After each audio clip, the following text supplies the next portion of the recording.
എന്തിൽ നമ്മൾ ചെയ്യാൻ നേരവും നമുക്ക് ക്വാളിഫിക്കേഷൻസ് ഭയങ്കര ഇമ്പോർട്ടൻ്റ് ആണ്. കാരണം ക്വാളിഫിക്കേഷൻസ് ഇല്ലാത്ത തന്നെ ഒരുതിനും റെസ്പെക്ട് ചെയ്യില്ല. ഞാൻ ഏതൊരു ഇന്റർവ്യൂവിൽ കേട്ടൊരു കാര്യം തന്നെയാണ്, നമുക്കറിയാവുന്ന ഒരാൾക്ക് ഒരു ക്യാൻസർ രോഗമുണ്ട്. നമ്മൾ 10 വർഷം എക്സ്പീരിയൻസ്ഡ് ആയിട്ടുള്ള ക്യാൻസർ മേഖലയിലെ അഗ്രഗണ്യനായ ഒരു നേഴ്സിന്റെ അടുത്ത് പോകും, അല്ലെന്നുണ്ടെങ്കിൽ 2 വർഷം എക്സ്പീരിയൻസ് ആയിട്ടുള്ള ക്യാൻസർ മേഖലയിലുള്ള ഒരു ഡോക്ടറിന്റെ അടുത്ത് പോകും. ഓഫ് കോഴ്സ് നമ്മൾ ഡോക്ടറെ അടുത്ത് പോകുള്ളൂ. അവിടെ നേഴ്സ് കുറഞ്ഞതുകൊണ്ടല്ല, ചിലപ്പോൾ ഏറ്റവും കൂടുതൽ അറിയാവുന്നതും നേഴ്സിന് തന്നെ ആയിരിക്കും. പക്ഷെ അവിടെ ക്വാളിഫിക്കേഷൻ ഭയങ്കരമായിട്ട് ആൾക്കാരുടെ ഒരു അതോറിറ്റി, ഒരു അഷുറൻസ് അല്ലെങ്കിൽ ആ ഒരു ഡിസിഷൻ മേക്കിങ്ങിനെ ഭയങ്കരമായിട്ട് ഇൻഫ്ലുവൻസ് ചെയ്യുന്നുണ്ട്. നമ്മൾ എത്ര എക്സ്പീരിയൻസ് ഉണ്ടെന്ന് പറഞ്ഞിട്ട് കാര്യമില്ല, നമുക്ക് അതിനകത്ത് റൈറ്റ് ക്വാളിഫിക്കേഷൻസ് ഇല്ലാന്നുണ്ടെങ്കിൽ നമ്മളെ ആൾക്കാരെ എപ്പോഴും ആ റെസ്പെക്ട് നമുക്ക് തരില്ല. ഒരു പ്രൂഫ് ഇല്ല. കാരണം റിലേ ചെയ്യാൻ വേണ്ടിയിട്ട് എന്തിനാ ബേസ് ചെയ്ത് റിലേ ചെയ്യുന്നത്? അതെ, ഒരാളുടെ വാക്കുകളെ മാത്രം വിശ്വസിച്ച് റിലേ ചെയ്യാൻ പറ്റില്ല. അതുകൊണ്ടാണല്ലോ ഒരു സ്ട്രക്ചേർഡ് ആയിട്ടുള്ള ഒരു ഇൻസ്റ്റിറ്റ്യൂഷൻ കൃത്യമായിട്ടുള്ള സിലബസുകളോടെയും പരീക്ഷകളും അതുപോലെ ടെസ്റ്റുകളൊക്കെ കഴിഞ്ഞ് ഒരു സർട്ടിഫിക്കേഷൻ ഒക്കെ ഉള്ളൊരു കാര്യങ്ങൾ ചെയ്ത് അങ്ങനെ ഒരു പ്രോസസ്സ് വെക്കുന്നത്. അതെ, പല മേഖലകളിലും പലതാണ്. ഇപ്പം നമ്മൾ ഈ ഒരു സംഭവത്തിനെ എടുത്തിട്ട്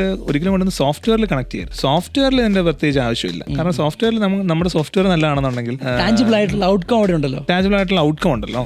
ഇവിടെ വളരെ അബ്സ്ട്രാക്ട് ആണ്. ഇവിടെ അബ്സ്ട്രാക്ട് ആണ്. കാരണം ഇവിടെ അഡ്വൈസറി ആണ്. അവിടെ എന്ന് പറയുമ്പോഴത്തേക്ക് പ്രോഡക്റ്റ് ആണ്. ഇവിടെ നമ്മൾ അഡ്വൈസ് ചെയ്യാണ്. Advising is very cheap. അല്ലെങ്കിൽ ഒപ്പീനിയൻസ് ആർ വെരി ചീപ്പ്. ആർക്കും ആരെ വേണമെങ്കിലും അഡ്വൈസ് ചെയ്യാം. അത് ഭയങ്കര ചീപ്പായിട്ടുള്ള ഒരു സാധനമാണ്. പക്ഷെ അതിന് വാല്യൂ വേണമെന്നുണ്ടെങ്കിൽ കൂടെ റൈറ്റ് ക്വാളിഫിക്കേഷൻസ് വേണം.